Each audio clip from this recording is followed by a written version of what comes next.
Okay, we're back. That was weird. Anyways, I don't know if you guys are gonna get the notification this time, but we are back. Give me a second. Okay. Uh, just gonna wait for YouTube.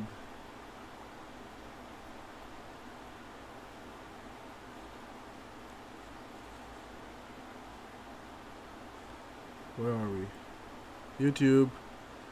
Okay, it's not saying that I'm streaming for some reason. Okay, YouTube, please. Please, YouTube. Okay, there we go. YouTube's here.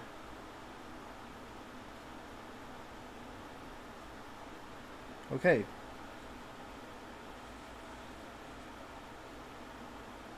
Alright, YouTube sent me the notification again. That's good. So hopefully you guys get the notification.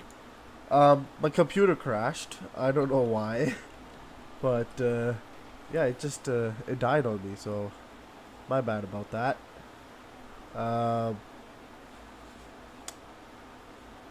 Buffer, bro, it wasn't a buffer. My computer just died. Sup, how is everybody doing? Welcome back. Just gonna wait a few seconds for people to roll in, but we should be good to go. Hopefully. Hold on.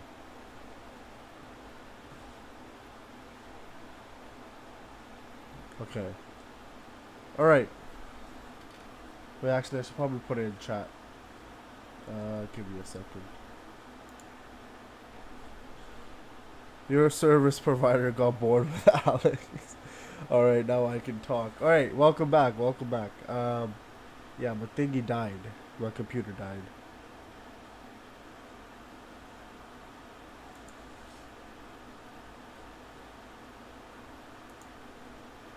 Canadian internet moment. Uh-oh, stream exploded. Oh, that wasn't on my end. We just established it in chat. Alex, your documentary killed the internet. Oh, God. Stream's down. We are back.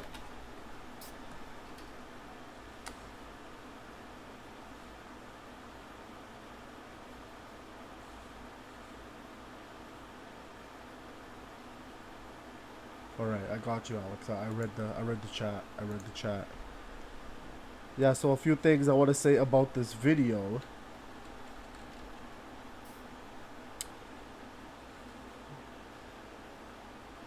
$25 in. We're almost 40 minutes in, bro.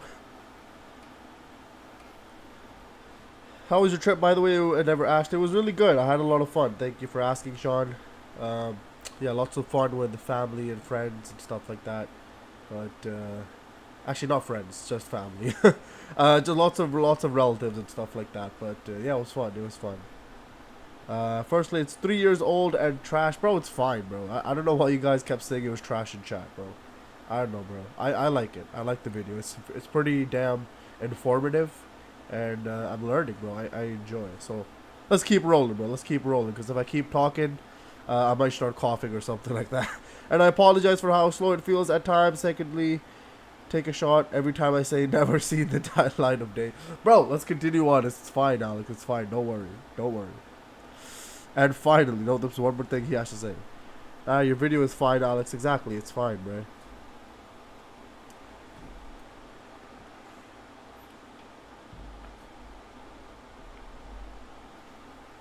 I think that's all. The next show is Sonic Boom 2013.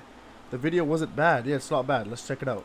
And it's the one cut song, but come on, it's one song, who cares? Are there probably cuts we don't know about in the CD, cutting out banter and stuff? Oh, absolutely. There's probably loads of in-between song stuff cut out of the CD, but at least we get all the songs, and that's what really matters. Let's move on to 2013. This was a smaller year for Crush 40. I really hope it doesn't crash again, because that would be pretty sad. I think it was around here that it crashed, so hopefully we don't crash again. They did 2 performances this year, one of which has almost vanished off the face of the planet, and the other was Sonic Boom 2013. Let's start with Sonic Boom 2013. And I want to give you a warning, I may lose my mind a little bit talking about this. So, they did a performance at Sonic Boom 2013. it was only Crush 40 this time. Cash Cash started to decline into whatever this DJ thing is after this. I had seen crowd record started to decline into whatever this DJ thing is after this. What the hell? I had seen crowd recordings of this performance before, but I'd never really paid much attention to it. It's just another show. At least that was, until literally only 2 months ago, when someone suddenly dumped soundboard audio of the performance online. Like, wait a second, wow, okay, that's very sudden. I wonder where they got that from. Oh, don't worry, we'll find out where they got that from soon, but I am definitely not complaining. So, I had a listen and, whew, it's definitely very raw soundboard audio. There's little reverb or anything to provide filling, which does make sense because you do have to remember raw soundboard audio is really supposed to sound good on the speakers, not right in your ear, which is why things like the live CD have their own mixing. Johnny's vocals are also clipping and distorted, which is really annoying, but I was still so surprised by this that I had to do something with it. I felt like it was my obligation to take this audio and just make something with it. So I created this mega project where I took a bunch of crowd recordings, multi-camera edited them together using the soundboard as the audio. I put a lot of work into this project since, you know, there's obviously no professional video of the concert besides the clips in the recap video, and I put a lot of work into cleaning up the soundboard audio, trying to reduce the horrible ringing sound every time Johnny talks, and all of that. I did manage to add reverb to the vocals to make it sound better and hide any distortion, which is tricky to do when you don't actually have a split track and you just have soundboard audio, but I think the end result was fine. I created a nice little fan-made video. We have waited much too long, and I will be your shining star. I'm here to conquer me. On the floor like the sun, I'm wrong to the key to day. Like the night, I fight until the fight is won. But where did this soundboard audio come from? Well, up until 3 days ago, as of writing this script, I thought the whole reason this soundboard audio was even recorded was just so it could be used in the recap video. Because Sonic Boom 2013 also got an official recap video like 2012 that indeed featured a bunch of professional video clips. So I assumed that's why it was recorded in the first place. And then someone, probably the sound engineer, just leaked the whole thing recently, which I really wish more would do. But no, I was wrong. Oh, I was wrong. And a part of me wishes I wasn't wrong. So, remember the TGS 2011 performance and how it was live streamed and absolutely no one recorded it because people have problems? Well, apparently, exactly the same thing happened with Sonic Boom 2013. How? How do they live stream an entire event and no one backs it up? No wonder I'm obsessed with backing up absolutely every live stream I catch. It's things like this that drive me insane. You know the 30th anniversary symphony? While you were all watching that stream, I had a PowerShell window up on the side, ripping all the raw video as it came from the stream, just in case it got taken down. This sort of thing is why I'm paranoid about this stuff. So what this basically means is this entire fan project was a waste. Because there is professional video out there that was live streamed, released to the public. Are you serious? And this isn't like TGS 2011. There is nothing left of this stream. But I know it exists because there's people talking about it from 2013. The only thing left of this stream is a 3-minute clip of a Q&A without sound, and that's useless. How? Oh my god. There are 1 or 2 clips of the stream in the recap video, it seems. And from what I can see there, it looks pretty good. Take a look at this. That looks pretty cool, right? Well, supposedly that's a clip from the stream. And this is too. Like, it's the same with TGS 2011. It does exist somewhere, yes. Clearly the staff at Sega who made the recap video for Boom 2013 have it, since they were actually involved in the show. It's not completely gone, but good luck getting it off them. Neither of these streams are gone, but they're just impossible to get now, and they were out there. Oh, it just drives me mad. At least someone ripped the audio from the stream, which I assume is where this soundboard audio came from. But the video, I don't know. I don't know if anyone has it anymore. I just don't understand how something so big cannot be backed up. The whole thing is very depressing, and this year gets even worse. Crush 40 also had one other show in 2013, over in the Tokyo Game Show. And what footage do we have of this? Well, we have 3 videos. One video is this single stage camera video of his world, a video, I might add, that was very recently privated on the official Crush 40 YouTube channel, but that we thankfully backed up because, as I was saying, I'm terrified of losing this stuff. But then we also have 2 more videos, and they're multi-camera videos filmed by Team of Thrash. Again, yes, awesome. That being said though, it just doesn't feel as good as the 2011 show. I don't know why, I'm just not quite feeling these as much as I am the earlier one. We actually only used to have one of these videos. It was only very recently we got our hands on the second video from Team of Thrash. So that was cool. So, 2013 was quite a depressing year. But let's hope things get better. Right? Oh boy, Bruh. we're finally here. 2014. This year held 2 shows. One show was this pretty cool show in Mexico City. And this show is the perfect example of how to do things properly. The concert was officially filmed by the venue.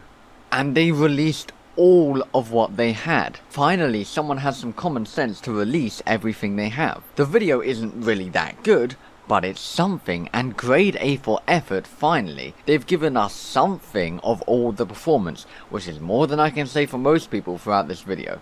And the other show is the one I've been waiting for us to get to. So, just like the 2011 show and the 2012 live show, Crush 40 came back to Guilty, as usual, to perform another 2 nights, this time with some brand new songs up their sleeves. They had just recently started work on their 2 Nights to Remember album, with the title track about the 2011 show, and they set these 2 shows to essentially be in celebration of said album. Now, if we take a closer look at the 2 Nights to Remember album, you'll notice it's actually split into 2 parts. The CD starts with 4 brand new studio songs, and the rest of the CD, as much as they could fill, has a live performance on it. Which live performance? These shows we're on now. So, yet again, just like the 2012 live show, this show we're on now was professionally sound recorded to go on the 2 Nights to Remember CD. And we're talking the whole ordeal again. Split track recording, all of that good stuff. It's basically live too.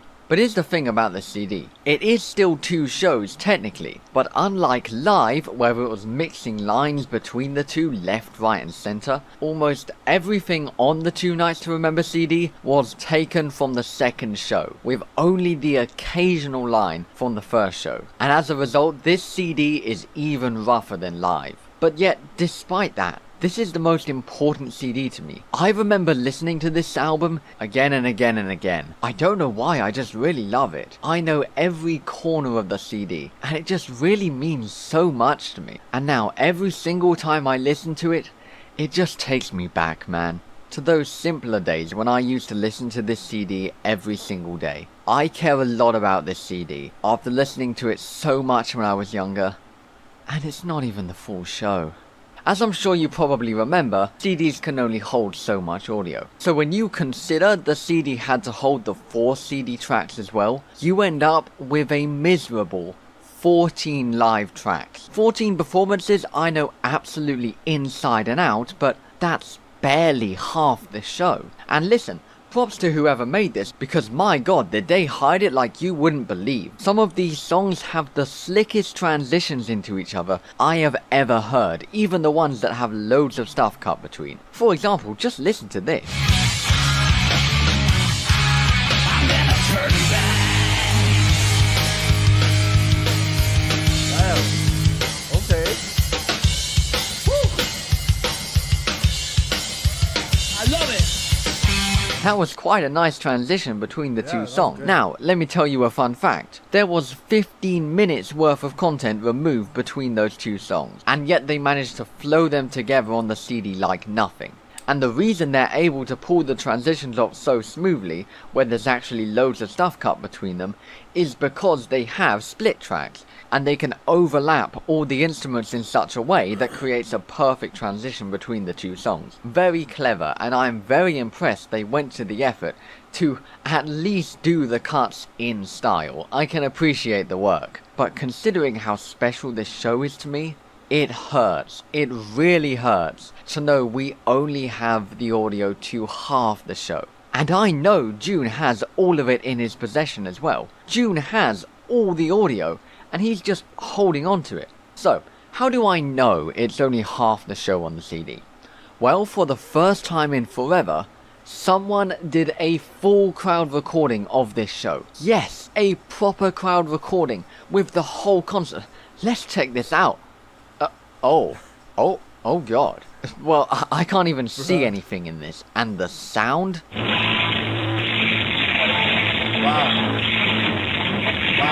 Okay.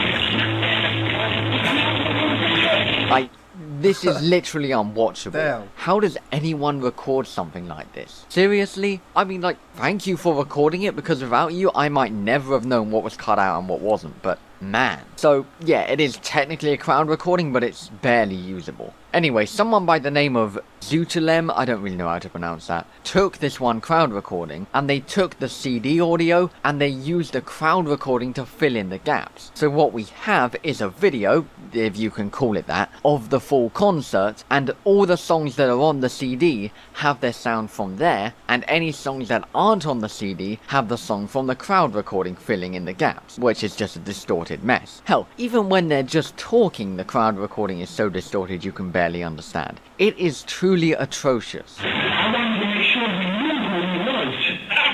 Very important. I don't know how anyone films this. It is interesting though listening to some of the cuts they made on the CD. For example, they completely cut down this conversation at the beginning of Night of the Wind, which again, when they have a split track, they can cut out easily without it being noticeable. Take a listen. This is how it sounds on the CD. Alright. You think he's ready? I think he is. But at the actual concert, this is what really happens, using the crowd recording to fill in the gaps in the CD. Alright.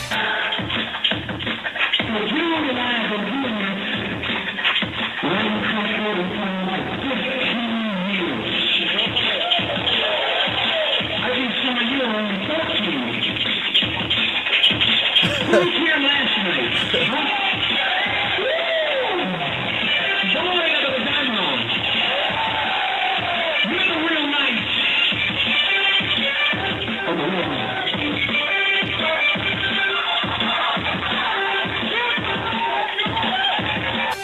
You think he's ready?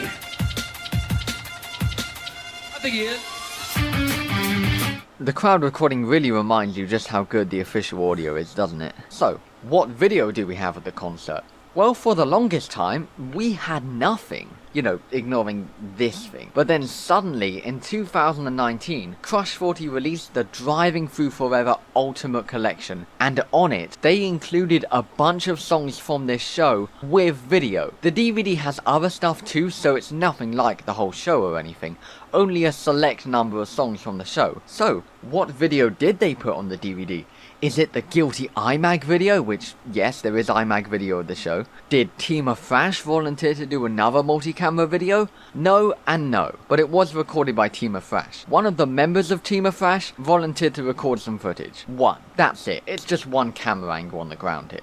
But hey, listen, after listening to the CD so much, and as I mentioned when I talked about live, it is still so surreal, even more so for this CD, to finally see the actions that match up with the sound. The sound alongside the videos is of course just the same as what's on the CD. And considering how almost all the CD is taken from the second show, almost nothing in the video appears to not match, because the video is from the second show. But unfortunately, there weren't that many songs included on the DVD. They included Down and Dirty, With Me, Live Life, Revving Up, one of my favourite songs by the way, Sonic Youth, What I'm Made Of, and I Am All of Me. Wait a second. I Am All of Me isn't on the CD.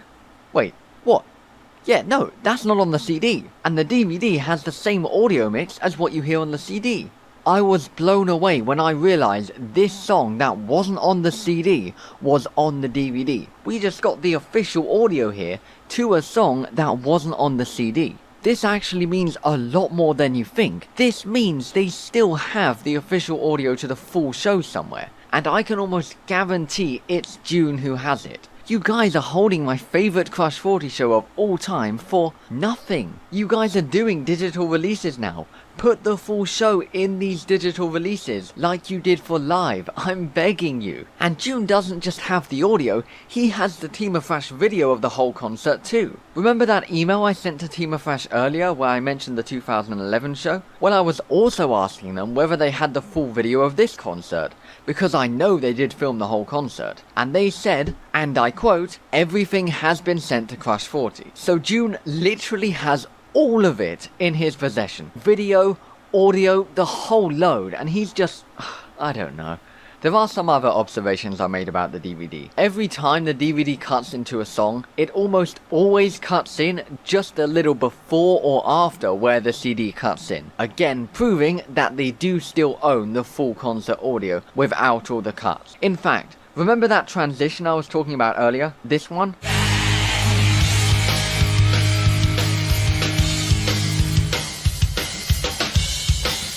Well, Sonic Youth, the second song, is on the DVD, and we can actually hear much more of the drum beat than we could on the CD without the guitar roaring away over it. Take a listen.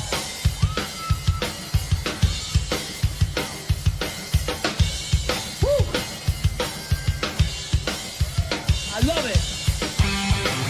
Again, this proves that they have the full thing without any of the cuts or fake transitions happening. It's not like I Am All of Me was some special exception they specifically had to retrieve from somewhere. They were clearly working with a complete cut of the concert when making this DVD. So yeah, it's extremely disappointing to know that my favourite Crush 40 show is half missing for what appears to me to be absolutely no reason. There are things June could do to release it. If they want money off it, give it a digital release, just fucking sell the whole thing to me, I'll pay you £1,000. I know I don't sound as worked up about it as you'd think, and that's because I've had years to process and accept the fact that my favourite show might just never get released. It really does hurt though, and I've been trying to get through to them about this, but, well, yeah. Let's move on to 2015. 2015 was home to the Yumacon performance. There was IMAG there, but never released. You get the drill. That's all there was for 2015. Moving on to 2016. This year was home to Summer of Sonic 2016, which got an excellent, well, I shouldn't say excellent, but it got a reasonable live stream with fine mixed soundboard audio and 2 cameras, and it's fine. A lot better than the 2012 Summer of Sonic video. This is actually the second ever Crush 40 performance I heard. And speaking of the second Crush 40 performance I ever heard, 2016 is also home to the very first Crush 40 performance I ever heard. The Sonic 25th Anniversary Party, which got an official live stream that we all have and I've uploaded and all of that, as you probably know. And well, I made an entire video about what went wrong with that live stream. It was a complete disaster. So if you want to know the whole deal there, that video exists. But this live stream is actually how I discovered Crush 40 all those years when I was watching it. Seriously, this is how I discovered them years and years back. One thing that's interesting about the 25th party though, is there was actually IMAG at the event, separate from the live stream, with its own different cameras, which is really odd. It would have been nice to have seen some communication between the two, so perhaps the IMAG video could have been used in the stream. That would have added some nice variety, but okay, sure. Anyway, I think the stream is fine. Ignoring the fact that the vocals on Open Your Heart sound terrible with those horrible S sounds, which was fixed after Open Your Heart by a new interface. Again, see my video about the stream. And ignoring the fact that the mix is just not that good, and you can't hear the crowd, which is a recurring theme in a lot of these, it's fine. It's just fine. And the video certainly leaves a lot to be desired in quality because of the wireless problems they were having, but whatever.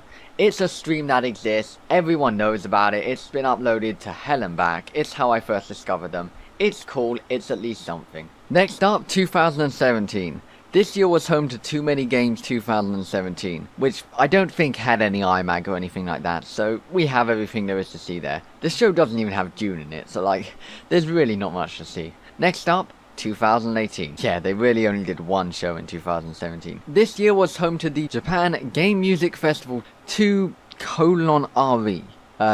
Okay. And we did get one track from that show on The Works 3, but it was a non-vocal track. And we also got a video of the performance with Johnny, and that was a video of Watch Me Fly on the DVD I mentioned earlier. There is really nothing to talk about with this video. It's literally just this one camera, and it's not even soundboard audio or anything.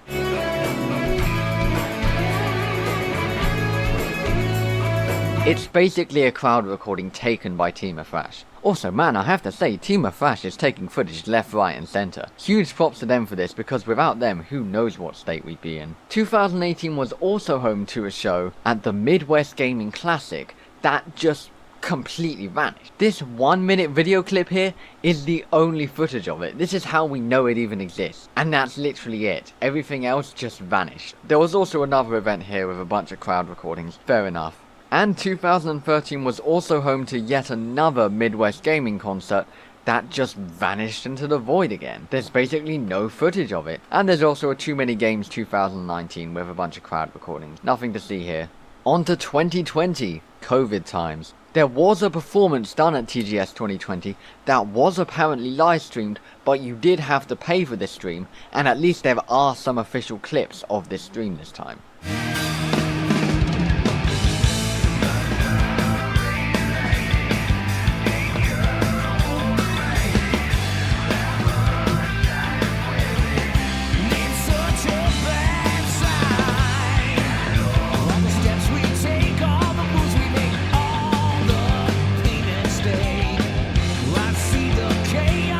But I suspect there's probably a little more video we can get from this concert than what we see in this video. Maybe if we pay them for a VOD or something. I'm not really sure what we can do. Their live stream is certainly not on sale anymore. And I did try to contact them, but I didn't do it on the exclusive Japanese email address, so naturally it didn't get through to them. It's definitely something we need to investigate further though, see if we can get any more of this. And then in 2021 the band came back to Guilty yet again to record the 30th Symphony stream.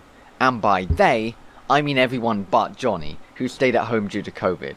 And despite my concerns about it not really being live and being done in a very studio way with many different takes and such, it is one of their best performances, in quotes, to date. And that's it, we're up to present day. Now, I did miss out a few things. For example, there was a Tokyo Game Show 2014 performance, and we did get IMAG for that, which was cool. But for the most part, that is their entire history. So, all of that footage that we're missing, it's given me so many headaches, and you know what? I think it's about time we, as Crush 40 fans, team up as one to try and retrieve this footage. Instead of just accepting we don't have it, let's try to be proactive about getting the lost media, and not reactive to when someone in this long chain of unfortunate events randomly decides to whip out the rotting away footage on their hard drive. So, what we've done is created a fan Discord server, which is a place for Crush 40 fans to come along and chat.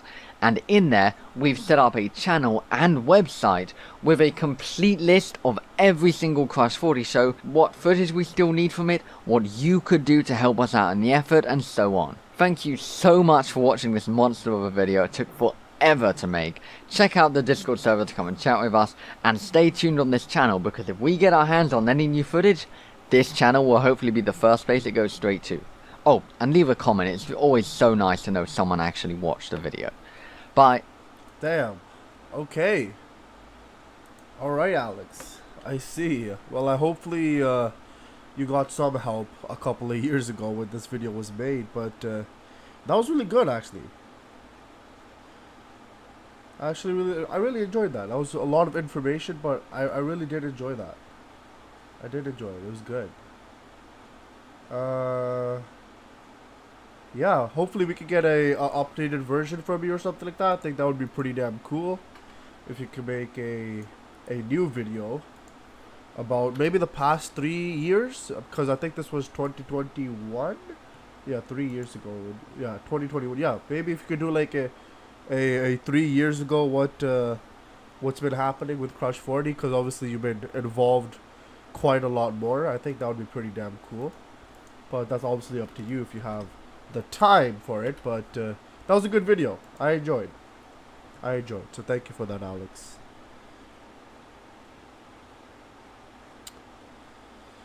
By the way, that Sonic Boom 2013 show I mentioned, which was live stream and the live stream was lost, I got full on obsessed with that stream for the next 2 years. I tried so hard to find it. Oh god. What was the conclusion to that?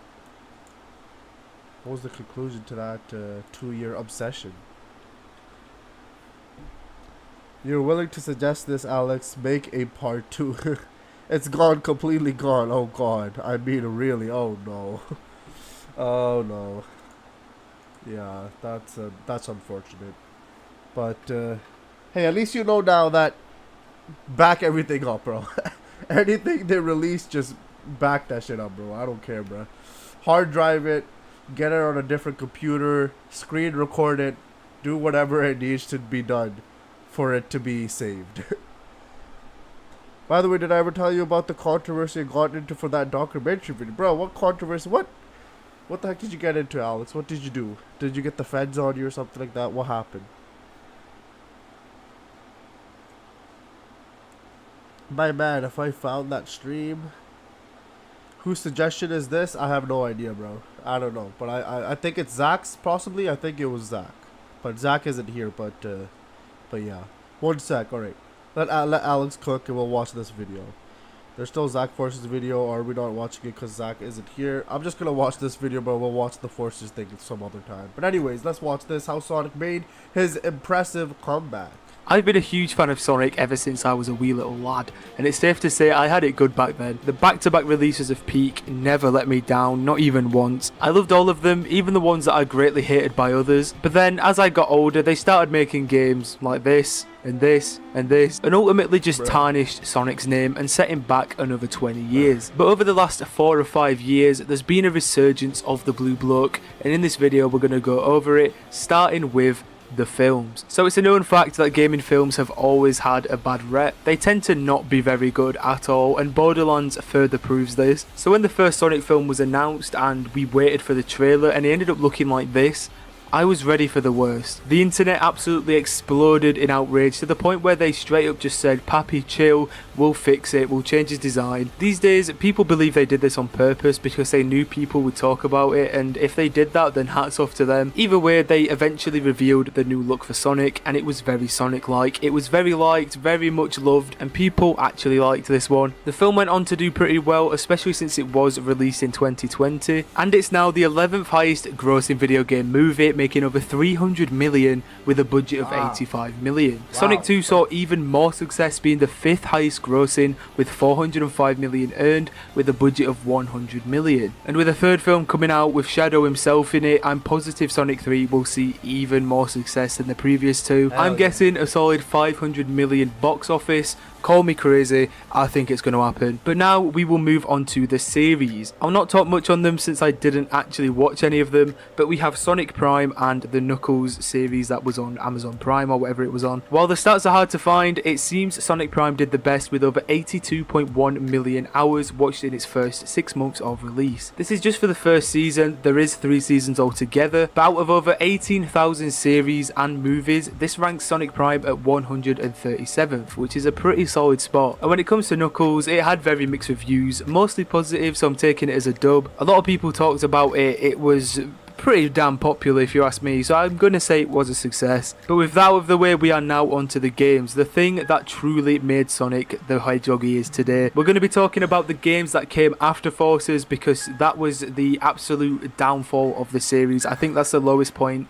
I could possibly talk about. So AF for short. So the first game, AF, is Team Sonic Racing and its iOS counterpart, Sonic Racing. Team Sonic Racing saw success with over 3.8 million sold. Well, I say sold, it had over 3 million downloads on PlayStation because it was on PS Plus, which means roughly about 1 million copies were actually sold, which is still a pretty good success for Team Sonic Racing. But the iOS counterpart, Sonic Racing, I couldn't find anything about it, so I don't know if that was really a success or not. I'm just going to say it's not. not, because I can't seem to see anything on it at all. Then we had these games right here. Apparently you can't say the O word on YouTube. I don't know why, but I don't really count these anyways because they're not really Sonic mainline games. But they did sell well, selling over 1.3 million units, which is the best that series has done since the Wii. Next up is Sonic Colors Ultimate. This is another tricky one. I can't really find the sales. I haven't got an accurate number. I've read things from 700,000 up to 2 million copies sold. But either way, this game is sadly known for being a terrible remake with lots of bugs and glitches. I've heard that it's had many patches since then,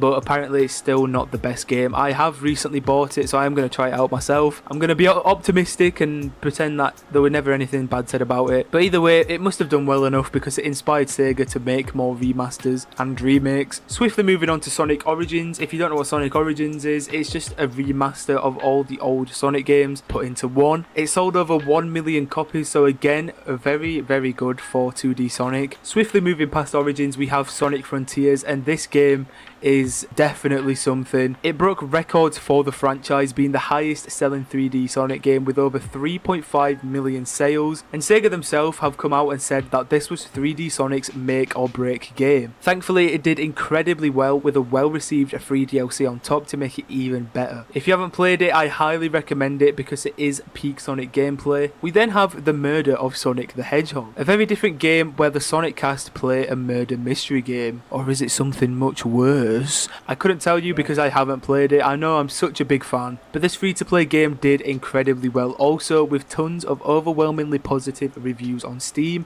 and racking up over 1 million downloads also. I really hope they continue to do stuff like this because obviously this is where they are shining, on top of like 3D Sonic games and stuff like that. And last but certainly not least, we have Sonic Superstars, which is another game I can't find exact numbers for, but according to Sega it didn't meet expectations since it released alongside Mario Wonder. I wonder why it didn't do well, but I did read that the game did make Sega profit, just apparently earning them over $2 million in profit, which is better than nothing. Obviously not great, but you know, not negative. But the best is yet to come, as we have Sonic X Shadow Generations coming soon, which I think will either compete or beat Sonic Frontiers record. It's generating a lot of hype, especially since Sonic 3 has Shadow featured also, and Shadow has been left in the dark in recent years. He's had terrible like little DLCs thrown into games and stuff like that, so it's about time Shadow gets his redemption as well. There is also a new Sonic mobile game coming out called Sonic Rumble, which is basically a Fall Guys clone but Sonic. I think it'll do okay, nothing too amazing, unless it is ported onto console. If they do manage to do that, I think it will actually be a decently received game, but only time will tell. But all in all, I'm glad Sonic has finally made his comeback. It may have took a while, but he's finally back in the limelight and making Sega some good money, doing it with quality products. Sure, there's been some hiccups here and there, but Sega have regained the fans' trust and have proven that they're on track to make Sonic bigger and better. But what do you think about Sonic's comeback? Let me know down in the comments, and if there's any other franchises you want me to cover, let me know in the comments. I'm down to, you know, listen to some ideas. But that is it for this video. I'll see you guys in the next one. Alright. Sonic has made his comeback, and obviously we did talk about that a little bit before. That was a very long time ago, but obviously we see the dark times through a couple of videos, and then we saw the upside of Frontiers and the movies and stuff like that. So it's nice to see that Sonic is shining, definitely shining. I love to see it. Let's see what's next up. Next up was a trailer. Oh, okay. How do you know they had a trailer? Okay, let me see. Sent it to you. Sort of spelled everywhere. Oh my god. That's the original design, Amazon Prime, or whatever it is, bruh. Did he just call Knuckles series a success? What? It was hit or miss. I thought it was alright at the start, then episode 4 happened, which left me confused and bewildered. Seriously though, someone saw me cool, loved it. If you don't like Never Turn Back, I'd say it's Square, bro. Who is this? Has he engaged with any social media? Knuckles show seems to entertain the non-photographs for what I've seen. But someone who doesn't like Terror would enjoy these shows, clearly yes. Did get some towards Novi Sunday. Oh, this trailer. Yeah, I sent you the controversy. All right, we'll get into the controversy right after this. But let's watch Doom Powers trailer from Sonic and Shadow Generations. Something calls to me. We meet again, Shadow the Hedgehog. Struggle all you want. You cannot deny your fate. Yeah. Power.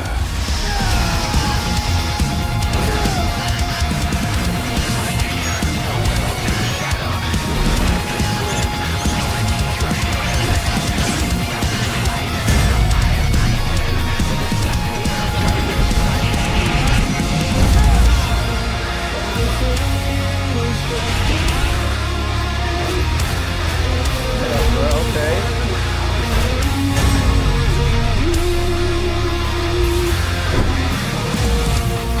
Wow. Okay.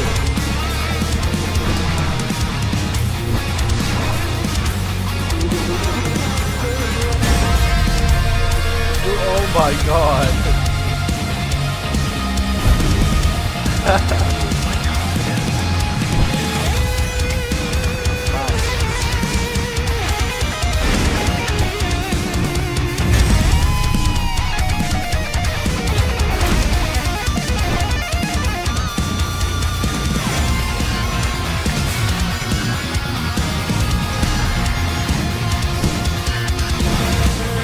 I am the true ultimate life form.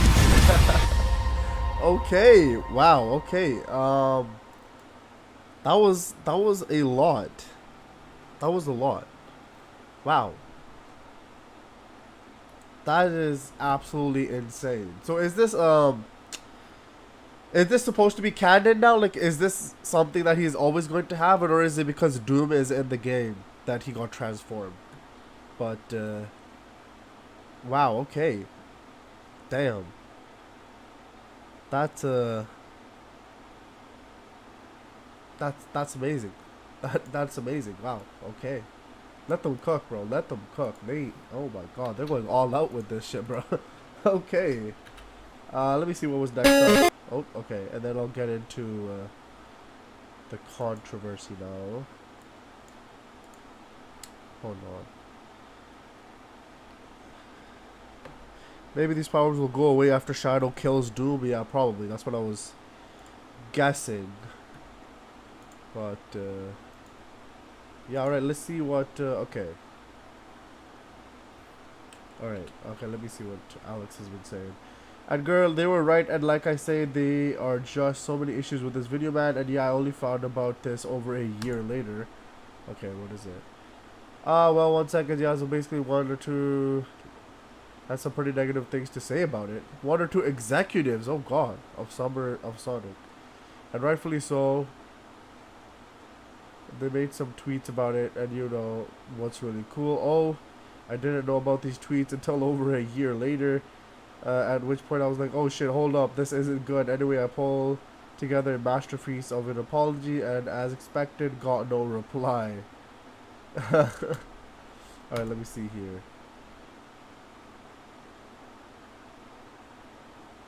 If you're going to watch a fantastically in-depth documentary Crush 40 live performance that complains about every somber of Sonic not having studio level video at 4 AM, I personally recommend this one. This is where we had the half of the budget of Sonic Boom. So the video quality was an A+ in 2010, but it was literally cobbled together after computer stuff was stolen. I'm so sorry, 2012 setup wasn't like the bloody O2 Arena after the original venue caught fire. What's this? No context, just there was no video screen, and I bet no one recorded soundboard audio. Also pretty pissed off with this, considering the efforts of the people involved to provide the best show they could in such difficult circumstances. Be grateful it happened, and that others cared enough to make sure it did. Okay, and yeah, I only found out this over a year later. Okay then, I mean, at least you got through to them, right? I mean, I see that's a dub. I see that as a dub, bro. You got through to them. I'm just saying. But yeah. Yes, my G, Chilling Sean, what's good? Yo, what's up, Riley? What is up? How are you doing, bro? That's the closest for my Wi-Fi not having this. Oh god. Okay. Well, let's check out this video. I have no idea what this is, but Kingdom Valley gameplay. Okay, let's check it out.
Chaos control! Okay.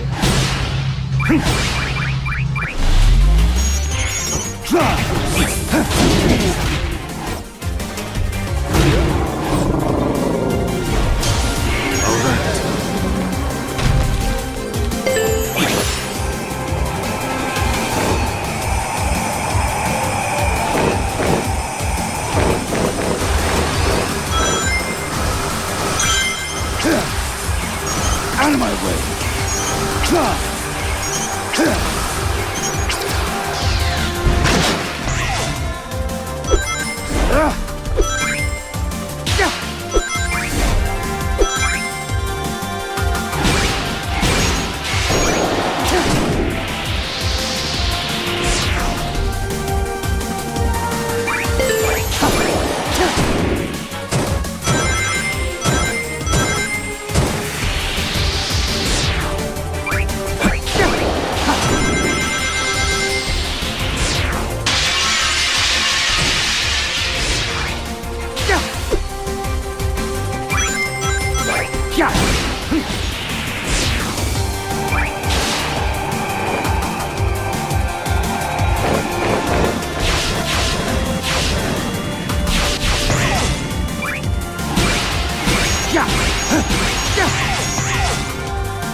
Three, that's it.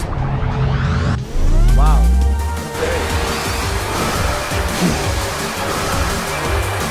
Out of my way! Alright. Chaos control! Oh my god. Three!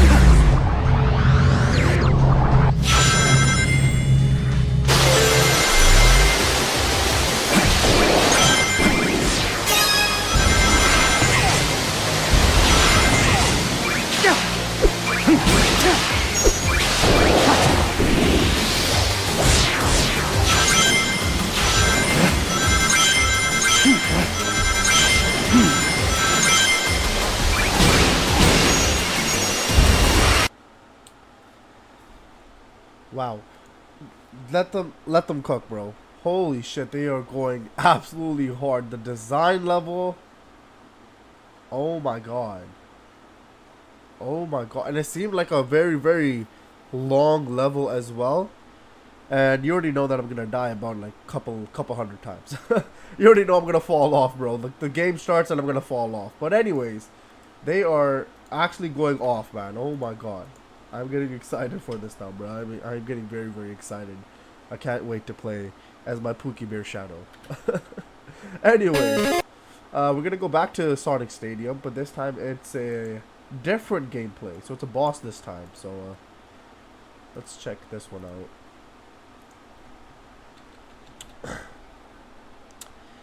Yeah, they cut stuff out too, so you know these levels are actually meaty. Exactly, brother. Looked like it had a lot of meat to it. I like that. I like that. Getting home finally. The alternate paths go crazy finally. The level design is finally designing. This game releases next month. 2 games I'm looking forward to next month. I like the Manta Ray.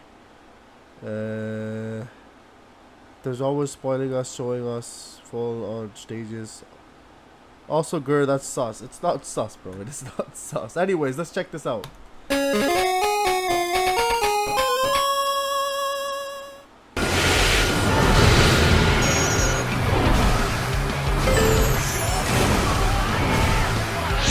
Scurrying around!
Chaos Control! Ha! That power already belongs to me! Damn.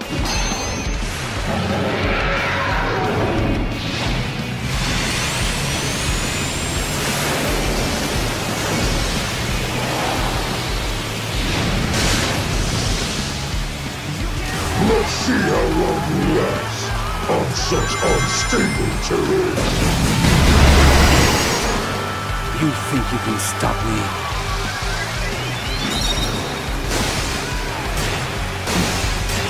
Bro, the Blink Hammer is crushing. Such big talk.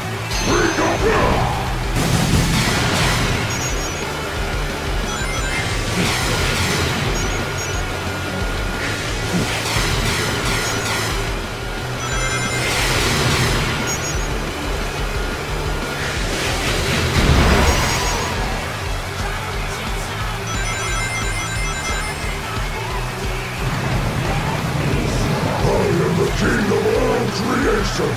Nobody can defeat me! Not you! Not Sonic! Not anyone! Try to use Chaos Control! Ha!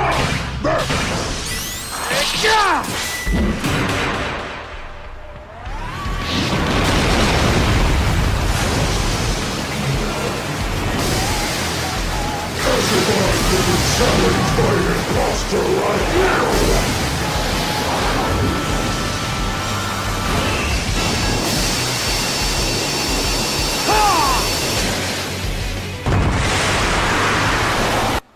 Damn. Wow, okay then. Yeah, lol, it was fun for the short bit, but I guess I'm calling it a day. Have fun, y'all. Sounds good, Tim. Thank you for joining us. But, yeah, see y'all next time.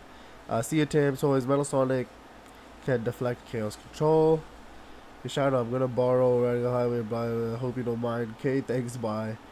Fine, then I'm taking Metal Overlord and Chaos Island. Okay, Sega, Should have just made a new Shadow game. Are you trying to use Chaos Control? That power only belongs to me. Shadow soloing Metal Overlord in base form is wild. This man needed to be jumped by 12 people and Supersonic to go down. Yeah, Lily was fun. Alright, yeah, that was pretty cool. That was pretty damn cool. Damn, bro. Okay, let's see what's next up. Next up is... what is this? Gamescom 2024. Okay.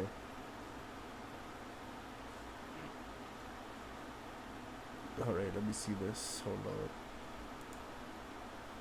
Okay.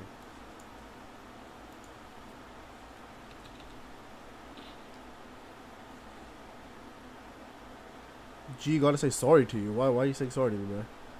Last week there's too many songs. You have to catching up, bro. It's all good, all good. Let's check out Gamescom 2024 though. Hey everyone, I'm Kurt, and this is Dance Reichert. Hello, that's me. We're here. Oh, yes. At Yes, we are. Gamescom Yes. 2024, where we just saw Sonic. Sonic X Shadow Generations. There's an important part, which is the X, the Shadow. Yeah, Sonic's always weird with the naming stuff. Remember, technically it's Sonic 3 and Knuckles is Sonic 3 and Sonic and Knuckles, but then if you want to play the whole thing, that's a whole thing. Okay. That's old. Yeah, we're old. Okay. I'm old, especially. I'm especially old. Yes, Sonic Generations. I want to say 2011, early 2010s, and it was, as far as modern Sonic goes, one of the better received ones. Okay, specifically 3D.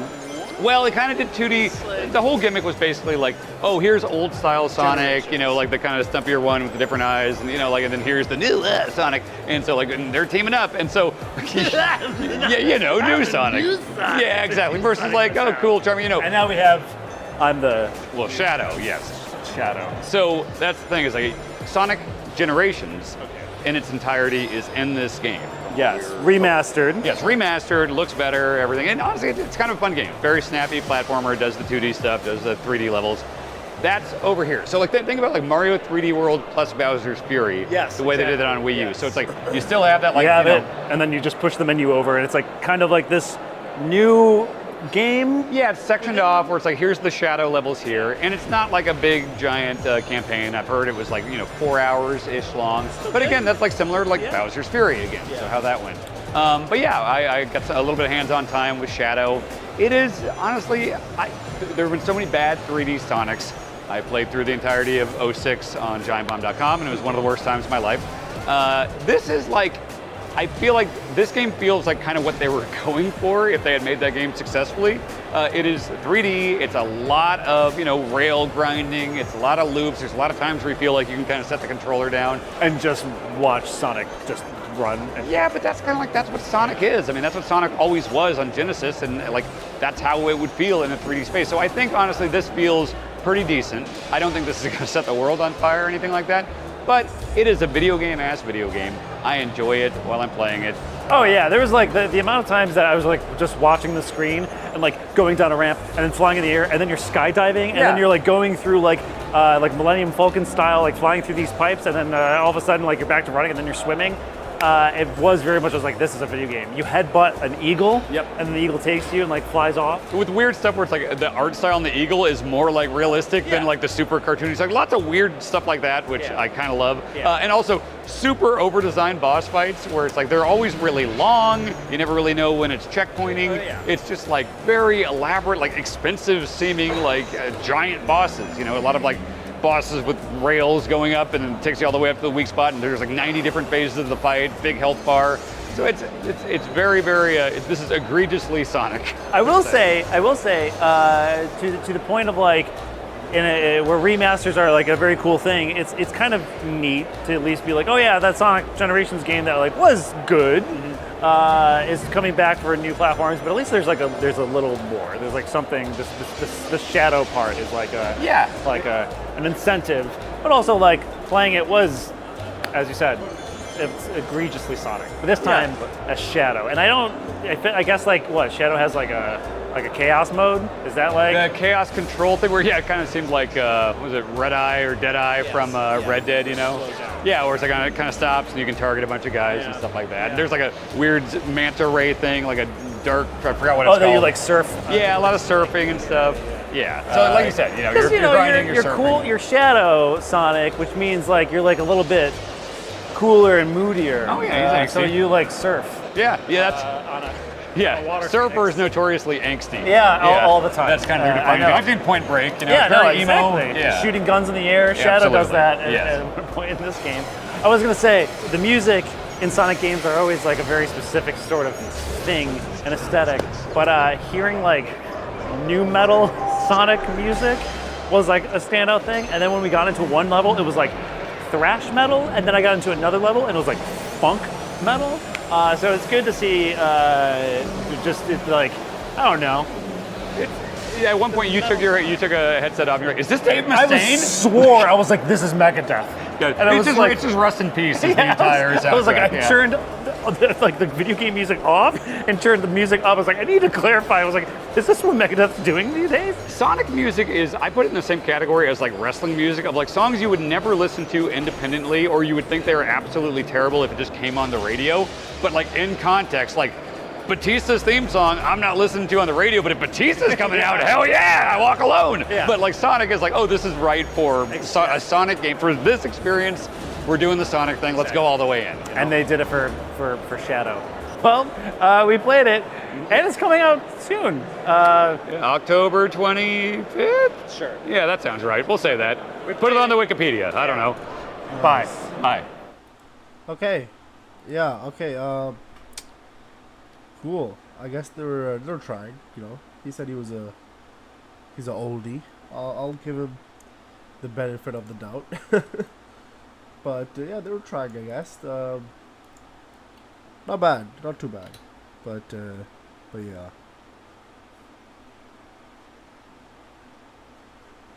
Yeah, I don't know what they were talking about with the music. That it's only good to listen to it, like, I don't know, during the game or something like that. I don't think that's true at all. But if that's their opinion, then that's their opinion. You know, I can't be hated on it per se. But I think a lot of their music for Sonic is, you can listen to it over and over and over again, bro. A lot of the music, you could, bro. His music is definitely iconic, and just when you listen to it again, you're like, that's a classic, bro. That's a classic. So I don't think it's just catered to, oh, we want the song to only fit with the game or something like that. That'd be pretty dumb. That's not something that they do, I believe.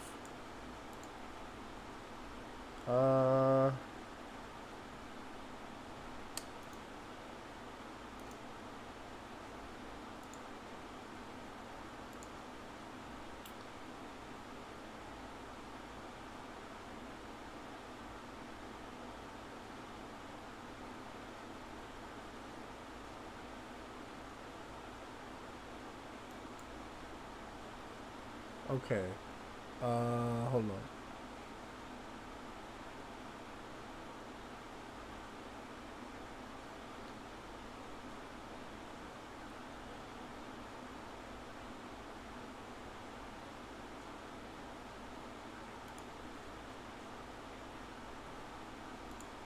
Alright, let's get into this next video over here. Okay. How do I, okay. Alright, okay. That's the takeaway, backhanded compliments. Think about this video, I still love the game. Sonic music goes on Wikipedia page, but it's trash, so forgive you too.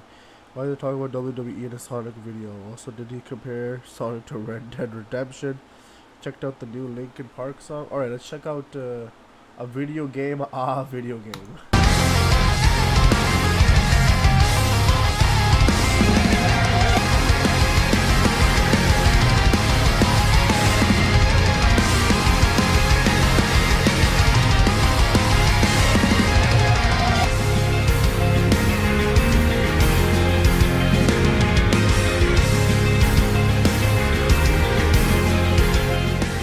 What is up, friends? We are back with another review, and today it's GameSpot. You just watched this video. Why are you watching a review of somebody reviewing a review, bro? What?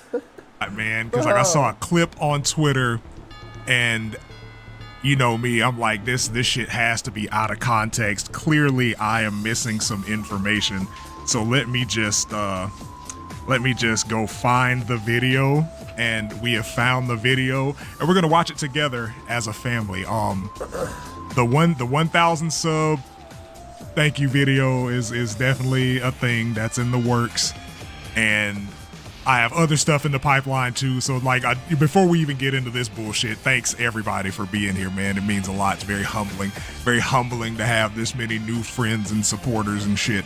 But you know me, I've always lambasted game journalism, especially when it comes to this franchise, because it's always either bad faith or ill-informed, and I don't expect anything different here. So what I'm gonna do, what I'm expecting is a Sonic 06 mention somewhere, because that's just what we do now, despite being almost 20 years removed from that game. That's just what we do. Some type of reference to, comparison to the classic games. That's always there. That's a good old reliable when it comes to Sonic reviews, man. Love that. And finally, what I'm expecting to see is, it's just insert Sonic game here with insert new thing here. That's what I'm expecting from this. So well, I'm pretty sure. Without further ado, we are gonna get into it. Hey everyone, I'm Kurt, and this is Dance Riker. Hello. Wait, why didn't you turn the background music off, bro? Bro, you're supposed to turn the background music off, my man. What's up, Kurt and Dan? 2024, where we just saw Sonic X. So I don't want to be that guy, but I'm totally gonna be that guy right now. Video producer, not journalist, not reviewer. Producer and producer. All right. Shadow Generations. There's an important part, which is the X, the shadow. Yeah, Sonic's always weird with the naming stuff. Remember, technically it's Sonic 3 and Knuckles is Sonic 3 and Sonic and Knuckles, but then if you want to play the whole thing, that's the whole thing. That's the whole thing.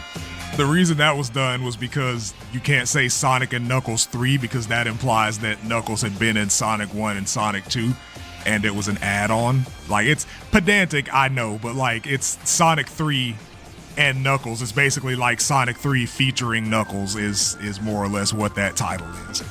I don't really think Sonic's been weird with the naming conventions. The names have almost always made sense for the game that they're in.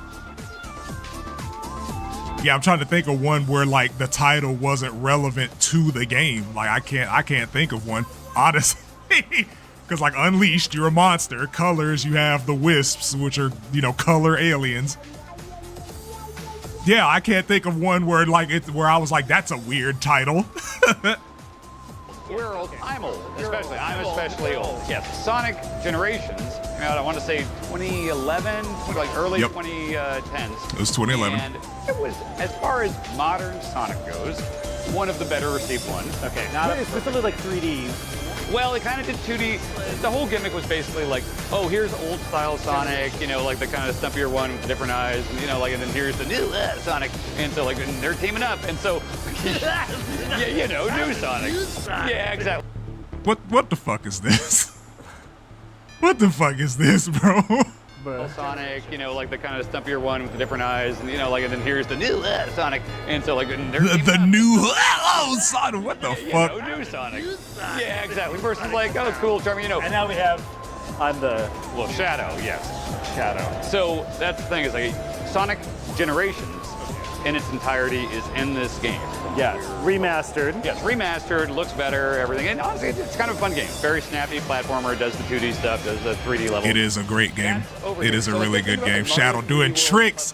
I saw this man doing casual tricks in the air. Sorry. It looks better, everything. And honestly, it's kind of a fun game. Very snappy. Look at him having fun, hitting a gainer off a waterfall with a tuck. 3D World plus Bowser's Fury. Yes. The way they did it on Wii U. So it's you still have that.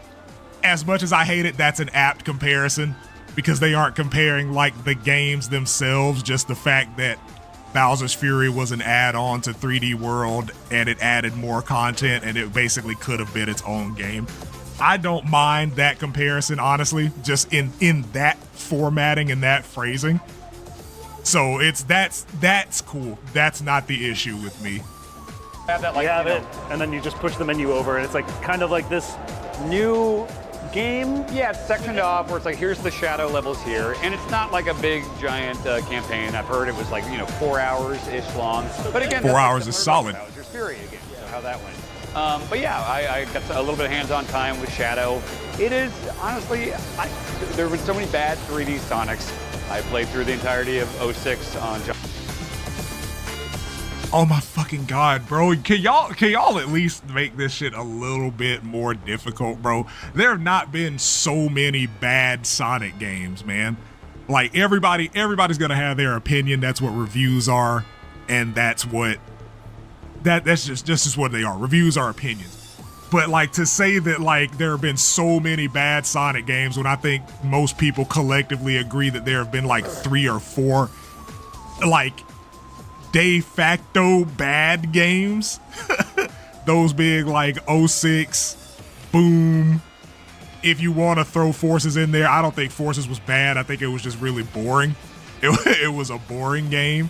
And then you'd really have to go to like the Game Gear if you want to call those games bad, just because they were super compressed, smaller experiences. But there have not been so many bad Sonic games. Like that's crazy to even include those games, the bad games, in a review of the current game is absolutely insane. Like I really do not see them reference any other series as mistakes or past games when reviewing the current game. Like I may have to go back and like fact check that for the games that I care about. But like I remember when they reviewed DMC 5, they might have mentioned DMC Devil May Cry, the 2013 reboot. They may have mentioned it once, but even then it wasn't like prevalent throughout the review.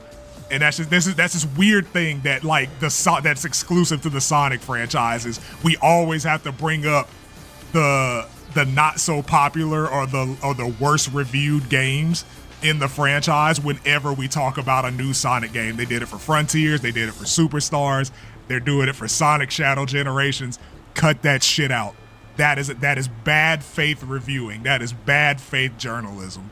And I'm tired of seeing that shit. GiantBomb.com, and it was one of the worst times of my life. This is like, I feel like this game feels like kind of what they were going for if they had made that game successfully. It is 3D, it's a lot of, rail grinding, it's a lot of loops, there's a lot of... Wait a minute. It feels like kind of what they were going for. There have been so many bad 3D Sonics. I played through the entirety of 06 on GiantBomb.com, and it was one of the worst times of my life.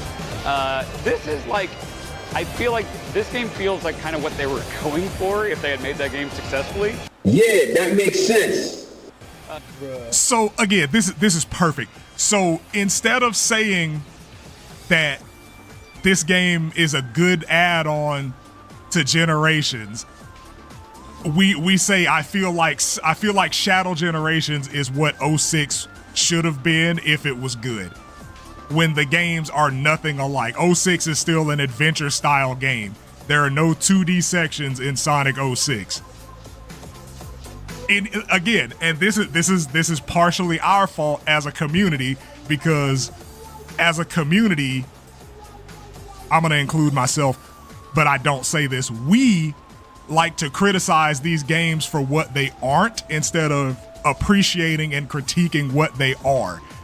Shadow Generations, most people that I've seen that have played and given out early reviews of Shadow Generations think that it's a solid game. It's really fun. The Doom powers separate Shadow from Sonic. It's an all-around pleasurable experience. But to say that Shadow Generations is what 06 should have been is fucking insane on so many levels that I don't have time to go into in one video. But I'm just gonna say that like that comes from a place of ignorance to even think that 06 and hell, base Generations could even be compared. They're two completely different styles of Sonic games. It is 3D. It's a lot of, rail grinding. It's a lot of loops. There's a lot of times where you feel like you can kind of set the controller down. And just watch Sonic just run. And Yeah, but That is not at all remotely close to objective. Like, if you could sit the controller down and let this game play itself, there would not be a game to be played. And again, this is another thing that has escaped the community, is the automation discussion. I watched y'all struggle through the final Horizon. If the loop-de-loops and the dash pads weren't there, y'all would not like Sonic games. Look at how y'all treat the adventure games at this point. Like, y'all, you could not maintain your momentum in a 3D space on a loop-de-loop if it was not automated. It's a set piece that's been in every platformer. Every game has set pieces where it's just like, okay, cool, this thing will happen for you. That is not a bad thing, and it only gets treated as a bad thing again in this franchise. Mario has fucking dash panels in 3D World, because that's the comparison that we're gonna make. There are entire sections in Mario 3D World where you hold forward and jump occasionally. Why is it not a bad thing in that game? Get back at me on that.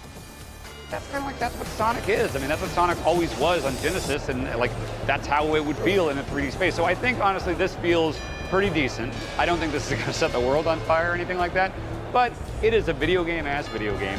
I enjoy it. What does that mean? What's a video game ass video game? We're noobs at gaming, but we pwn used oil and antifreeze recycling, Interchange Recycling. Nice. And they lived sweetly ever after.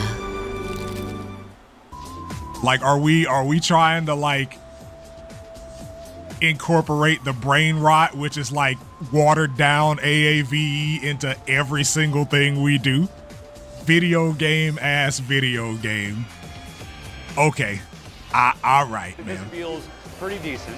I don't think this is gonna set the world on fire or anything like that, but it is a video game as video game. I enjoy it while I'm playing it. Oh yeah, there was the amount of times that I was just watching the screen and going down a ramp and then flying in the air, and then you're skydiving, and then you're going through like Millennium Falcon style, flying through these pipes, and then all of a sudden you're back to running, and then you're swimming. It was very much Eagle. Like this is a video game. You headbutt an eagle, and then the eagle takes you and flies off. With weird stuff where it's the art style on the eagle is more realistic than the super cartoony stuff. Lots of weird stuff like that, which I kind of love. And also super over-designed boss fights where it's they're always really long. You never really know when it's checkpointing. It's just very elaborate, expensive. I want y'all to watch this. I'm gonna replay this 7 times.